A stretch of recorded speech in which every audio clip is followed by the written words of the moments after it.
pivoting a little bit, we're going to talk about surviving the holiday season. And I talked about this on the last call, and I'm going to just kind of dig into it a little bit more, probably this call, next call, and a couple more, just because this is a very challenging time of year. And I noticed a lot of people let their fitness and their nutrition and their motivation and their accountability and their discipline just go out the window.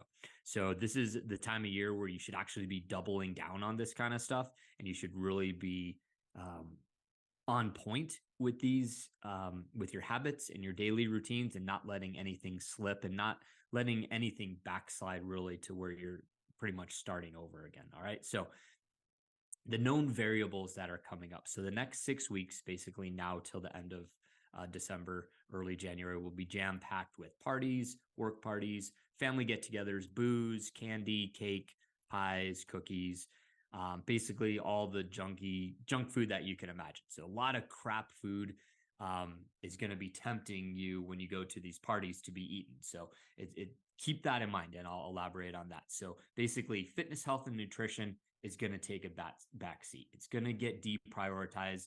It's inevitable. It's going to happen, but it's how you mitigate it from multiple facets. So motivation and discipline are going to fade a little bit this time of year. The sun's up less.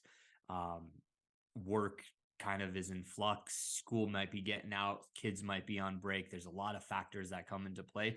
So definitely keep in mind that motivation and discipline will fade. You'll stop going to the gym, or at least going to the gym on a regular basis. So if you were going 5 days a week, you might be like, man, I can only make it 3 days a week or 2 days a week, or maybe even one. Make sure you're keeping consistent with going to the gym. But if you are reduced to, say, 3 days a week, make sure you're maximizing those 3 days you're at the gym.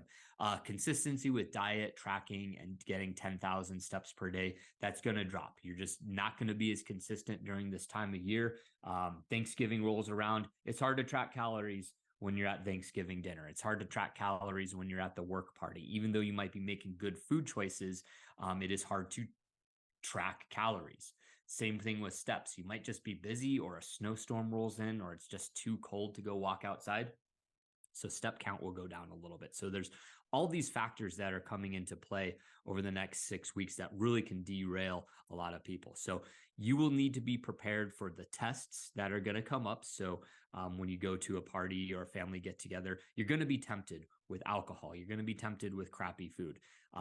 You also need to be prepared for the dips, meaning the dips in motivation, the dips in discipline, holding yourself accountable. So there's going to be dips, tests, and dips, and you need to be prepared for those. They're going to happen. Acknowledge that it's going to happen. It's how you rebound from these known variables that's really going to determine your success or failure during the holidays.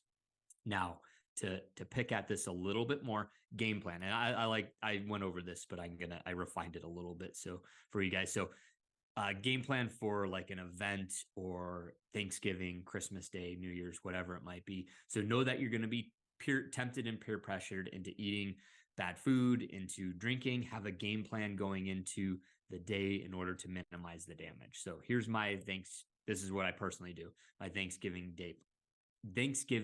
game plan the day of. So my top priorities are going to be, number one, making sure I'm getting in a really good workout. That's why I program Bert for Thanksgiving Day, is because I know that is going to be a really good workout. I'm going to sweat. I'm going to be working for those calories later. It's definitely a good way to start the day. So one, get in a grinder of a workout. Two, I'm going to try and fast as long as possible. Depending on when dinner actually is, I might have to eat something and then eat dinner, but I want to try and keep it to about two, maybe even one meal that whole day. Obviously one big meal, but I want to try and fast as long as possible, and then focus in on either 2 meals or just one really big meal that day.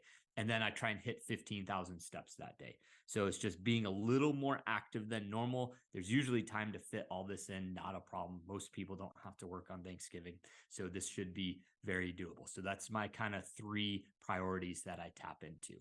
Then the next concept I want to talk about is this little thing I call walk, eat, walk. So in other words, walk before you eat Thanksgiving dinner, eat Thanksgiving dinner, and then walk afterwards. So it's You're kind of sandwiching walking in between your meal there. So I like to walk before I eat dinner. So about 20 to 30 minutes of walking outside, depending on weather, but it looks like it's supposed to be nice out. So 20 to 30 minutes of walking, then I'm going to eat. And here's just a quick strategy for the actual meal time.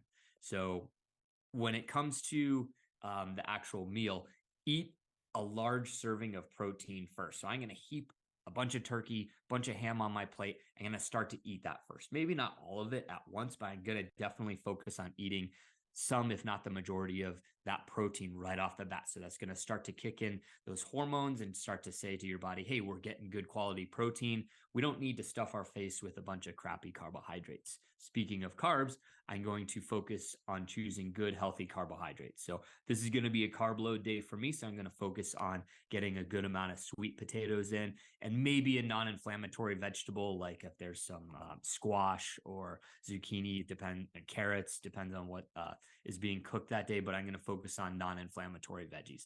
And then I'm going to limit liquid calories, or not that I drink, but if you are going to have like cider or hot chocolate, limiting those liquid calories because those can really add up. So for me personally, nothing's really going to change that day than outside of what I would normally do on a carb load day. I'm just going to eat a lot more food. I'm not going to really focus in on, oh boy, I'm 100 calories over or 100 calories under. I'm still going to track as closely as possible, but I'm going to have fun. I'm going to enjoy the day. I'm going to make sure my stomach is not destroyed by eating a bunch of gluten and seed oils and just crap food. I'm going to keep it relatively clean and enjoy the day. And that's a good strategy right there. And then sandwich that with a walk afterwards. So we have walk, eat, walk. So 20 to 30 minutes of walking, sandwich between eating plus whatever I would get in during the workout, plus daily movement as is. So I should be able to hit that 15,000 steps pretty easily. And then the last factor that I throw into the mix is